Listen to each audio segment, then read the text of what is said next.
Commander Lyra Chun had spent 18 long months aboard Galactic Station Varanthu 7. And in all that time, she had never grown used to being the only human among thousands of alien species. The station was massive.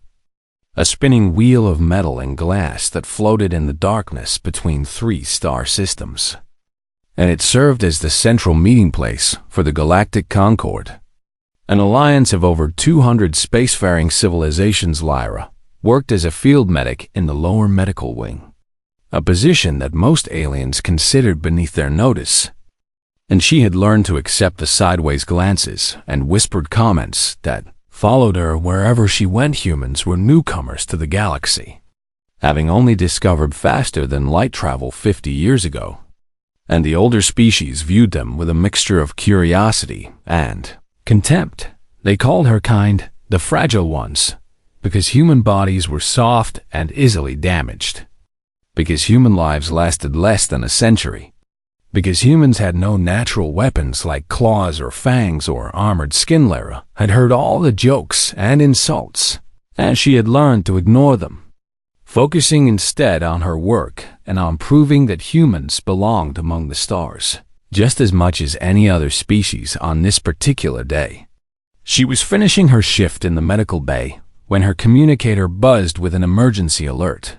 The message was short and urgent, ordering her to report immediately to the Kethvoran diplomatic wing on the upper levels of the station. Lyra felt her heart beat faster at the mention of the Kethvorans, for they were one of the most feared species in the entire galaxy. They were massive wolf-like beings who stood over 7 feet tall, covered in thick fur that ranged from silver to black, with amber eyes that seemed to glow with inner fire and mouths full of razor-sharp fangs. The Kethvoran Dominion controlled over 300 star systems, and their warrior culture was legendary throughout known space for the past decade. Their warships had been positioned at the edge of human territory, a constant threat that kept Earth's leaders awake at night.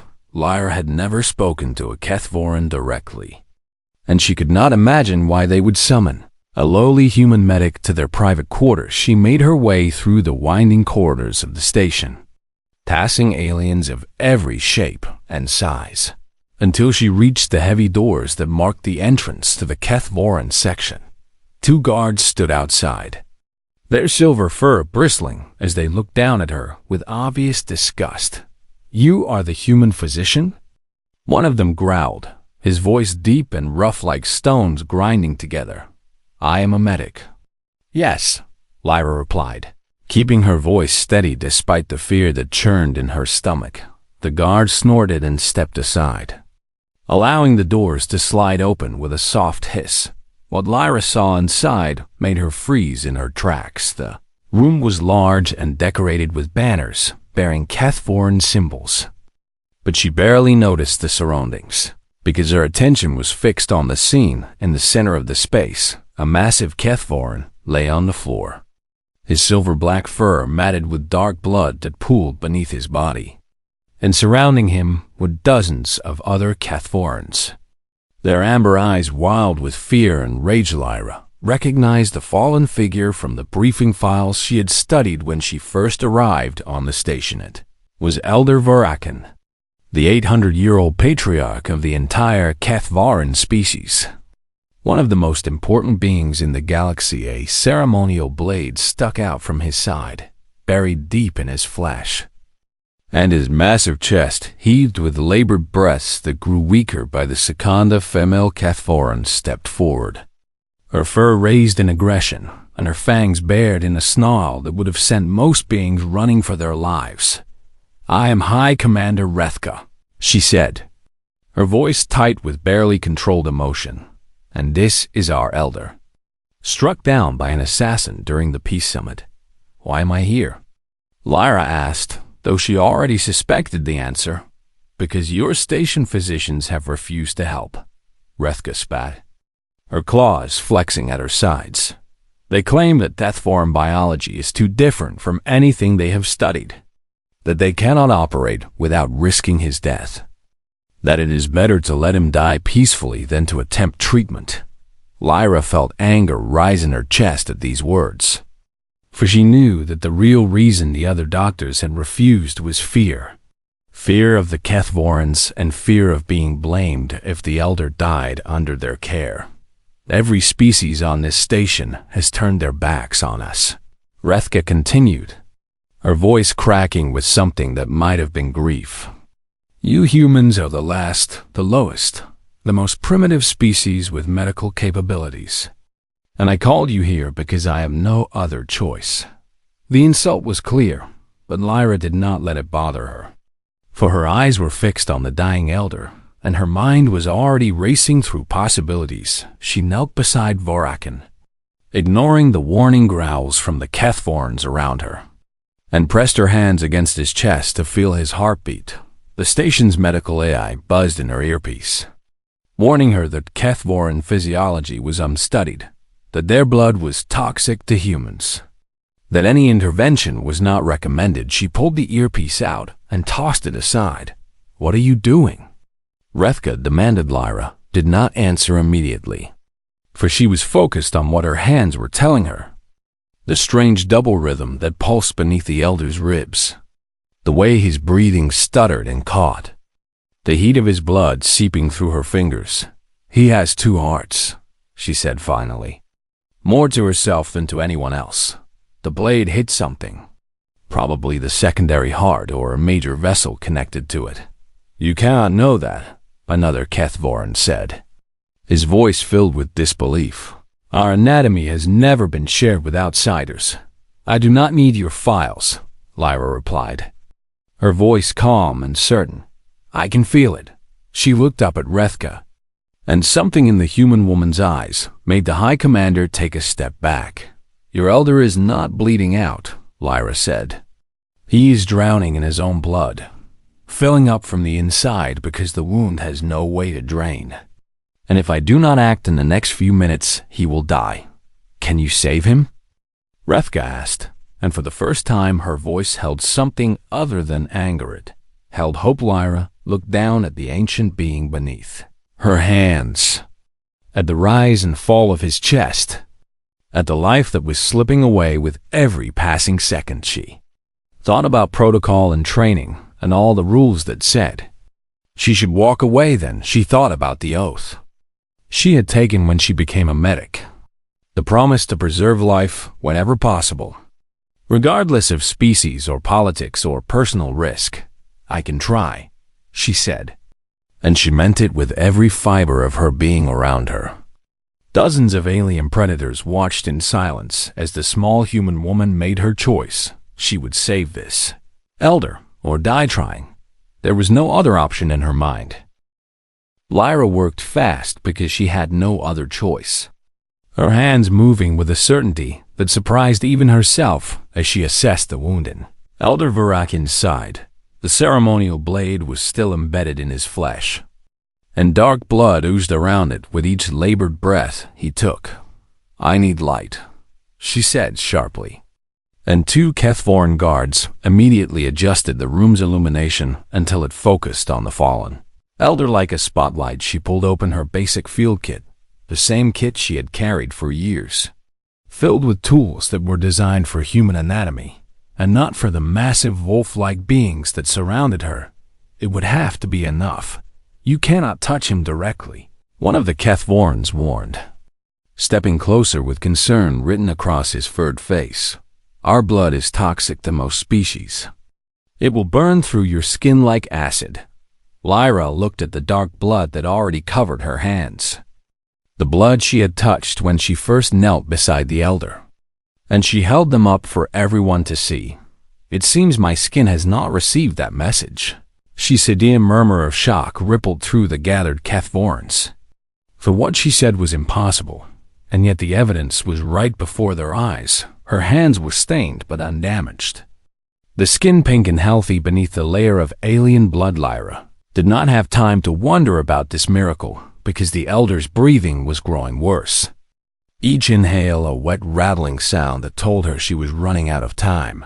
I am going to remove the blade, she announced, gripping the handle with both hands. When I do, The wound will bleed freely for a moment before I can treat it. And I need everyone to stay back and stay calm. If you kill him, High Commander Rethka began, then you can kill me. Lyra interrupted without looking up. But if you want him to live, you need to let me work. The silence that followed was heavy with tension. But no one moved to stop her. Lyra took a deep breath and pulled the blade came free with a horrible sucking sound. And immediately a gush of dark blood poured from the wound. More blood than Lyra had ever seen from a single injury. She pressed her hands against the opening, feeling the heat of his body, the frantic double pulse of his two hearts. And she understood what she was dealing with. The blade had not just cut flesh. It had nicked the wall of his secondary heart, and blood was leaking into the cavity around his lungs, slowly suffocating him from the inside. A normal doctor would have called for a surgical team and specialized equipment, would have spent hours preparing for an operation that might or might not save the patient. Lyra did not have hours. She did not even have minutes. I need something to cauterize the wound, she said, her voice tight with urgency. Something hot enough to seal flesh instantly. We have nothing like that here, Rethka said, her amber eyes wide with desperation. Lyra looked around the room and spotted a plasma torch hanging on the wall, a tool meant for emergency hull repairs. Capable of producing heat intense enough to melt metal, it was not designed for surgery. It was not safe for use on living tissue. It was all she had. Give me that torch, she ordered, pointing with her chin while keeping her hands pressed against the wound. A young Kethvoran grabbed the tool and brought it to her, and Lyra could see the fear in his eyes, the certainty that this human was about to kill their beloved elder. She took the torch and adjusted its settings to the lowest possible output, creating a thin beam of superheated plasma that glowed blue-white in the dim room. Hold him down, she commanded. This is going to hurt more than anything he has ever experienced. And if he moves, I could kill him by accident. 6 Kethvorans grabbed the elder's arms and legs, pinning him to the floor with their combined strength. And Lyra took one last breath before she began. She plunged her free hand into the wound, feeling her way through torn muscle and shattered bone until her fingers found what she was looking for, the source of the internal bleeding. A tear in the wall of his secondary heart, no bigger than her thumbnail. Elder Vorakan's golden eyes flew open, and he let out a roar of agony that shook the walls. A sound so powerful that Lyra felt it in her chest like a physical blow. Hold him, she screamed, and then she activated the plasma torch. The smell of burning flesh filled the air as she carefully, precisely, sealed the tear in his heart, using her fingers to guide the flame, while blocking out the elder's howls of pain and the growls of the Kethvorans around her. 3 guards broke free from their positions and lunged toward her, their claws extended and their fangs bared, ready to tear her apart for causing their elder such suffering. Rethka intercepted them with a snarl that stopped them in their tracks, her body blocking their path to the human woman. Let her finish, the High Commander roared, and though it clearly cost her every ounce of self-control she possessed, she kept her people back. Lyra withdrew her hand and sealed the outer wound with several more passes of the plasma torch, closing layer after layer of tissue until the bleeding stopped completely. Then she sat back on her heels, her entire body trembling with exhaustion, and she waited. Elder Vorakan lay still on the floor, his eyes closed, his massive body motionless. The room was silent except for the sound of dozens of Kethvorans breathing, all of them watching, waiting for a sign that would tell them whether their elder lived or died. One heartbeat passed, then another. Then the elder's chest rose with a deep, clear breath, followed by another and another, a steady rhythm that grew stronger with each passing second. His eyes opened slowly, focusing on the ceiling above him, and then moving to find a small human woman who knelt beside him, covered in his blood. You, he began, his voice rough but strong. Do not try to speak, Lyra said softly. You lost a lot of blood and your heart needs time to heal. So just rest and let your body recover." The ancient wolf stared at her for a long moment, and something passed between them. Something that needed no words to express. Then his eyes closed again, and his breathing settled into the deep rhythm of sleep. Rethka approached slowly, her movements careful and controlled, and she looked down at the human woman with an expression that mixed disbelief with something that might have been wonder. "You saved him," she said, and her voice was barely above a whisper. "I did what I could," Lyra replied, suddenly aware of how tired she was. "He still needs proper medical care and monitoring, but the immediate danger is past." "How did you know what to do?" Rethka asked. "How did you understand his anatomy when no outsider has ever studied our kind?" Lyra looked at her blood-covered hands, at the instruments scattered around her, at the elder, who breathed peacefully on the floor. "I did not know," she admitted. "I guessed, and I adapted. And I refused to let him die without trying everything I could think of." Rethka was silent for a long time, processing these words, struggling to understand how such a primitive approach could have succeeded where all the advanced medicine of the galaxy had failed. Finally, she spoke again, and her voice held a respect that had not been there before. "What is your name, human?" "Lyra Chun." Rethka nodded slowly, committing the name to memory. "Lyra Chun," she repeated. "The Kethvoran Dominion will not forget what you have done today."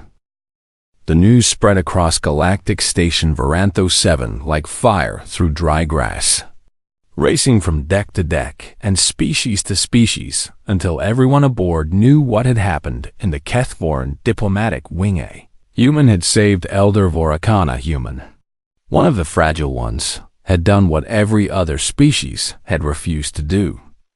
Had succeeded where all the advanced medicine of the galaxy had been too afraid to try. Security footage from the diplomatic wing leaked within hours, transmitted through unofficial channels to news networks across 100 star systems. And suddenly billions of beings were watching a small human woman perform impossible surgery on one of the most important figures in galactic history. Lyra had no idea that she had become famous until she tried to walk to the cafeteria the next morning and found her path blocked by reporters from a dozen different species.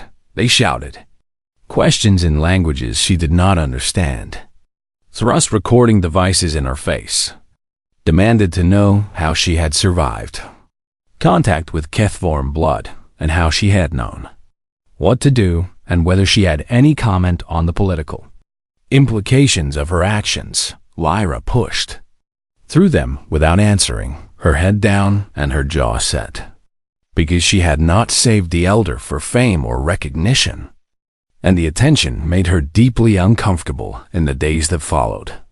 The galaxy could not stop talking about what she had done. The scientific community demanded explanations, convening emergency sessions to discuss the impossibility of a human surviving contact with Kethvoran blood, which was known to be corrosive to nearly every organic compound in existence. Researchers proposed dozens of theories, from genetic mutations to divine intervention, but none of them could satisfactorily explain what had happened. Medical professionals across the Concord analyzed the footage frame by frame, trying to understand how an untrained field medic with basic equipment had performed a cardiac repair that should have required a full surgical team and specialized tools.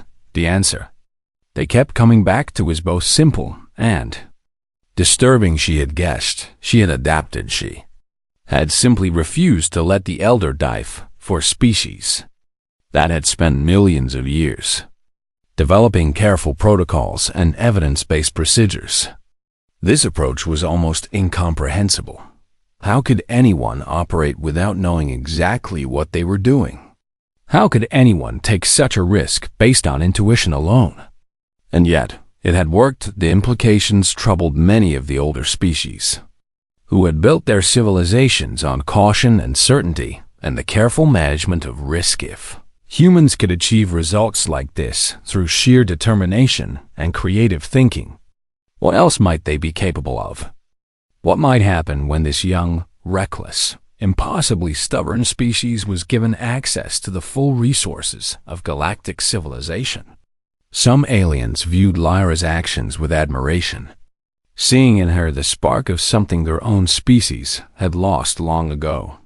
The willingness to act in the face of impossible odds. The refusal to accept defeat, even when all logic said that defeat was certain. Others viewed her with fear, worried that human unpredictability made them dangerous, that a species willing to take such risks might one day threaten the careful balance of power that had kept the galaxy at peace for millennia. The Kethvorans themselves said nothing publicly, maintaining their usual stoic silence, but those who watched carefully noticed changes in their behavior. Their warships, which had been positioned at the edge of human space for a decade, began to move, and within a week, they had withdrawn completely, returning to Kethvoran territory without explanation. Diplomatic communications between the Dominion and Earth, which had been hostile and suspicious for years, suddenly became warmer, more open, more willing to discuss cooperation and alliance. And on Station Varantho 7, something even more remarkable was happening. Elder Vurakan had been moved to a private recovery suite in the medical wing, where the best doctors from across the Concord were working to ensure his complete healing. He refused all visitors, turning away ambassadors and dignitaries, and even members of his own family who came to see him. All visitors except one, every evening. As the station's artificial lights dimmed to simulate sunset, Lyra Chen would finish her shift in the lower medical bay and make her way up to the elder suite. The guards would step aside without a word.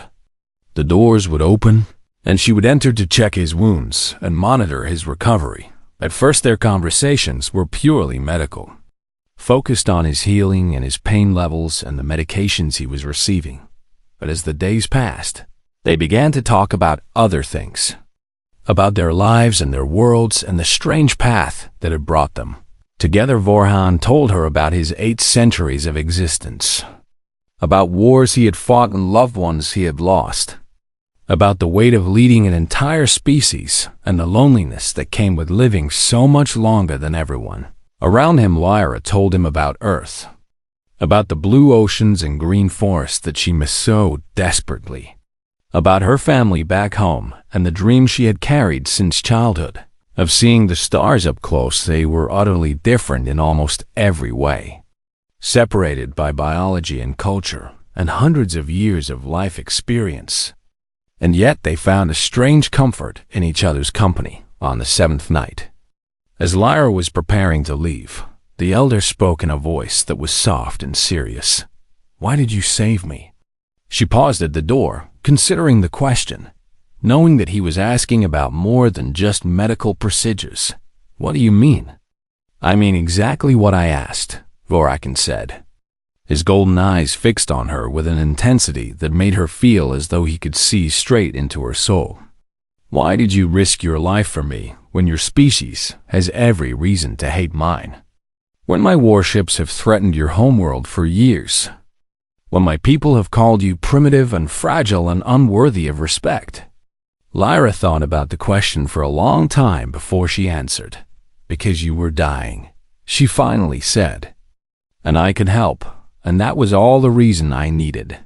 The elder stared at her with an expression she could not read, his ancient face unmoving, his eyes searching hers for any sign of deception or hidden motive. He found none, and then he did something that no human had ever seen a Kethvoran do. He laughed. It was a deep, rumbling sound that seemed to come from somewhere far below his chest, a sound of genuine amusement and wonder, and perhaps a touch of disbelief. "All the reason you needed," he repeated, shaking his great head slowly. 800 years of life. "And I have never met anyone like you." Lyra Chen. She smiled, not sure what to say. And the silence that followed was comfortable rather than awkward. "Rest well, Elder," she said finally. "I will see you tomorrow." "Yes," he replied. And there was warmth in his voice now. "Yes, I believe you will." as Lyra walked back to her quarters that night. She could not shake the feeling that something had changed between them. Something important that she did not yet fully understand. The galaxy was watching her, judging her, trying to figure out what she meant for the future of humanity and the Concord. But in that moment, all she could think about was the ancient wolf who had laughed with her, and the strange friendship that was beginning to bloom between them. 20 days after the assassination attempt, Elder Vorakin rose from his bed for the first time since his surgery. The doctors advised against it, warning him that his body still needed rest, that his secondary heart was still healing, that any sudden exertion could undo all the progress he had made. He ignored them with careful, deliberate movements. The ancient wolf dressed himself in his formal robes, black fabric trimmed with silver that matched the color of his fur, and he walked out of the medical suite without assistance. The guards, who had stood watch over his room, fell into step behind him, their faces showing confusion and concern. But none of them dared to question him. Vorakin had led their species for 8 centuries, and when he chose to move, the Kethvoran Dominion moved with him. He made his way through the corridors of Station Varanto 7, and word of his passage spread quickly through the station. By the time he reached the central Concord chamber, hundreds of aliens had gathered to watch, lining the walls and filling the observation galleries, all of them desperate to see what the legendary elder was about to do. The chamber was the heart of galactic politics, a vast circular room where representatives from over 200 spacefaring species gathered to debate and negotiate and shape the future of civilization. Today, the chamber was in full session, with diplomats and ambassadors seated in rising tiers around a central speaking platform. And when the great doors opened to reveal Elder Vorakin, every voice fell silent. He walked slowly but steadily toward the platform, his silver fur gleaming under the lights, his amber eyes scanning the assembly with an expression that revealed nothing of his intentions. Behind him, looking deeply uncomfortable and utterly confused about why she had been summoned, walked Commander Lyra Chen. Lyra had received the message just 30 minutes ago, a formal request from the Elder himself, asking her to accompany him to the chamber. She had assumed there was some kind of ceremony or official thank you, something she would have preferred to avoid but could not refuse now. Standing before the collected might of galactic civilization, she wished she had found an excuse to stay away. Vorakin climbed the steps to the speaking platform and stood in the center, his massive frame dominating the space, his presence commanding attention from every being in the room. For 8 centuries, I have led my people, he began, his voice carrying to every corner of the vast chamber without the need for amplification. I have witnessed the rise and fall of empires. I have seen species destroy themselves with their own arrogance. I have watched civilizations crumble because they forgot what truly matters. He paused, letting his words sink in. And then he turned to look at Lyra, where she stood at the edge of the platform, and in all that time, he continued, I have never witnessed what this human woman did. A murmur rippled through the assembly, diplomats leaning toward each other to whisper questions and speculations. When I lay dying, Vorakin said, surrounded by the greatest medical technology in the galaxy, every species in this room refused to help me. And the reasons you gave were logical and reasonable. You spoke of incompatible biology and unknown risks and the importance of not interfering with situations you did not understand. His voice grew harder, edged with something that might have been anger or disappointment. But what you really meant was that you were afraid. Afraid to try and fail. Afraid to take responsibility. Afraid to act when the outcome was uncertain. Several delegates shifted uncomfortably in their seats, recognizing themselves in his words. And then this human came, Vorakin said, gesturing toward Lyra. This small, fragile, short-lived creature from a species you have all dismissed as primitive and unworthy of respect. And she did what none of you were willing to do. He turned to face Lyra directly, and his golden eyes softened with an emotion that made her heart skip. She did not know our anatomy, but she learned it in minutes. She did not have the proper tools, but she used what she had. She did not have any guarantee of success, but she tried anyway. Because a stranger was dying, and she could not stand by and do nothing. The elder walked toward her, his movements slow and deliberate, and Lyra found herself frozen in place, unable to look away from his ancient gaze. "This is what you missed," he said, speaking now to the entire assembly while keeping his eyes on Lyra. "While you called humans fragile, while you laughed at their short lives and primitive technology, you failed to see what makes them extraordinary." He stopped directly in front of her. And then, to the shock of every being present, the elder Kethvorin lowered himself to one knee before the human woman gasps filled the chamber. And several Kethvorin delegates rose to their feet in disbelief. "By the ancient laws of my people," Vorakin declared, his voice ringing with formal authority, "I invoke the right of Vethanar, the life debt eternal, and I bind my life to Commander Lyra Chun." Lyra felt her knees go weak, because even with her limited knowledge of Kethvorin culture, she understood the magnitude of what was happening. The life debt was the most sacred bond in Kethvorin society, a vow that had not been invoked in over 400 years, and never in all of history. To a member of another species, "My life belongs to her," Vorakin continued, rising to his feet, "and through her, to humanity. And let any who doubt this debt know that they doubt the honor of the Kethvorin Dominion itself." He placed a clawed hand on Lyra's shoulder, a gesture of protection and solidarity that was broadcast to billions of viewers across the galaxy.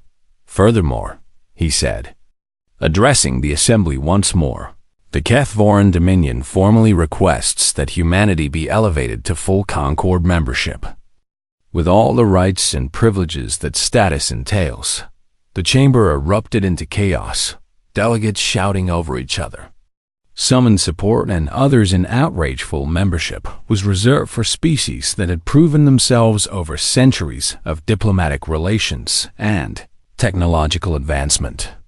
And humans had been in space for barely 50 years. "This is unprecedented," a Valkyrie ambassador shrieked, her crystalline body pulsing with agitation. "They have not met the requirements." "They have met the only requirement that matters," Vorakin replied calmly. "They have shown us who they truly are, and if that is not enough for this assembly, then I question whether this assembly understands its own purpose." He looked around the room, meeting the eyes of delegates from a dozen different species, and his expression carried a warning that made even the most powerful among them hesitate. "The Kethvorin Dominion sponsors humanity for full membership," he said. "And if any here wish to object, you may take it up with me." His fangs glinted in the light. And suddenly every being in the chamber remembered that this was not just an old wolf making a sentimental gesture. This was the leader of the most powerful military force in the galaxy, a warrior who had won battles before some of their species had developed language. And he was making very clear that he would tolerate no opposition. The vote was called, the motion passed, and just like that, humanity went from being the youngest, weakest, most overlooked species in the Concord to having the most feared civilization in the galaxy as their sworn protector. Lyra stood on the platform, her head spinning, trying to process everything that had just happened. Vorakin leaned close and spoke softly, his voice intended only for her. "You changed everything," he said, "and this is only the beginning." 3 months had passed since the day that changed everything, and Lyra Chun was still trying to adjust to her new reality. She was no longer a lowly field medic working in the forgotten corners of Station Varantho 7. She was a symbol, a celebrity, a figure whose name was known across 100 star systems. And no matter how much she wished for her old quiet life, She knew that it was gone forever. Humanity had embraced its new status with enthusiasm and determination, establishing embassies on dozens of worlds, signing trade agreements and cultural exchanges, building the foundations of a galactic presence that would have taken centuries to achieve through normal diplomatic channels. Earth's leaders still could not quite believe what had happened, how a single act of compassion by a single medic had transformed their species from outsiders to respected members of galactic civilization. This Kefvoran Dominion had honored every aspect of Vorakan's declaration, withdrawing their warships from human space permanently and opening their borders to human visitors for the first time in their history. Young Kefvorans traveled to Earth to study human culture, while human students were invited to learn at Kefvoran academies, and friendships began to form between individuals from two species that had once been enemies. But the truly unexpected thing had not happened yet. Lyra received a transmission on a quiet evening in her quarters. A private message from the Kefvaran homeworld that bore the personal seal of Elder Vorakan. She opened it with trembling fingers, wondering what news could be important enough for the Elder to contact her directly. After weeks of silence, his face appeared on her screen. Those familiar golden eyes warm with an emotion she had come to recognize as affection, and she felt her heart lift at the sight of him. "Lyra-chan," he said, and even through the digital transmission his voice carried weight and presence. "I hope this message finds you well, Elder," she replied, smiling despite herself. "It is good to see you. How is your recovery progressing?" "Complete," he said. "My hearts are strong and my body has healed, thanks to you. But I did not contact you to discuss my health." He paused, and something in his expression made Lyra lean forward with sudden intensity. "I have convened the Council of Ancestors," Vorakan continued, "the highest governing body of my species, to make an announcement that will shock many and confuse more." "What announcement?" The Elder's face was calm, but his eyes sparkled with something that might have been excitement. "I am stepping down from leadership of the Kefvoran Dominion." Lyra felt her jaw drop open in shock, because this was the last thing she had expected. Tahar Vorakan had led his people for 800 years, had guided them through wars and crises and transformations that spanned generations. And the idea of him giving up that role seemed impossible. "Why?" she managed to ask. "You are beloved by your people. You are respected across the galaxy. Why would you walk away from everything you have built?" "Because 800 years is enough," he said simply. "Because I have spent so long being a leader that I have forgotten how to be anything else. And because you taught me something that I had lost in all those centuries of survival. What could I possibly teach you?" The ancient wolf smiled, a rare expression that transformed his stern features into something almost gentle. "You taught me that there is more to life than duty and obligation, that sometimes the correct action and the right action are not the same thing, that it is possible to change even after centuries of being set in your ways." He leaned closer to the camera, and his voice grew softer. "I have found a new purpose, Lyra. One that excites me in a way I have not felt since I was young. And I wanted you to be the first to know what I have decided." "Tell me," she whispered, her heart pounding. "I am establishing an exchange program between our species," Vorakan said, "more comprehensive than anything that has existed before, where Kefvoran students will live among humans for years at a time, learning your ways and teaching ours, building bridges between our people that will last for generations." He paused, and his eyes met hers through the screen with an intensity that made her breath catch. "And I have volunteered to be the first Kefvoran ambassador to Earth, to live among your people and learn from them directly. If humanity will have me." Lyra felt tears forming in her eyes, an emotional response that would once have confused the Elder, but that he now seemed to understand perfectly. "You would leave your homeworld?" she asked. "You would leave everything you know to come to Earth?" "I would," he confirmed, because that is where you will be. And I have discovered that your company brings me more joy than 8 centuries of power and accomplishment ever did." The words hung in the air between them, heavy with meaning that went beyond mere friendship. Lyra had suspected for some time that her feelings for the elder had grown into something deeper, something that should have been impossible between two such different beings. But she had never allowed herself to hope that he might feel the same. Now she understood what the unexpected thing truly was. It was not the political changes or the diplomatic victories or the transformation of humanity's place in the galaxy. It was this: two souls from utterly different worlds finding in each other something precious and rare. A connection that transcended biology and culture and the vast gulf of years between them. "You saved us," Lyra said finally, her voice thick with emotion.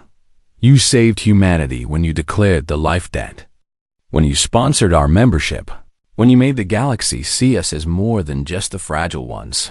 You saved me first," Vorakin replied. "Not just my body, but something deeper, something I thought I had lost forever. And that is why humanity will outlast us all." "Why do you say that?" The ancient Wolf considered the question, gathering his thoughts before he answered. "Because you are unfinished," he said, "still burning with the fire that older species have long forgotten, still willing to take risks and make mistakes and grow in ways that we cannot, still capable of surprising the galaxy with your courage and your compassion and your stubborn refusal to accept what everyone else tells you is impossible." He smiled again, and there was hope in his expression. Hope that she had helped him rediscover after centuries without it.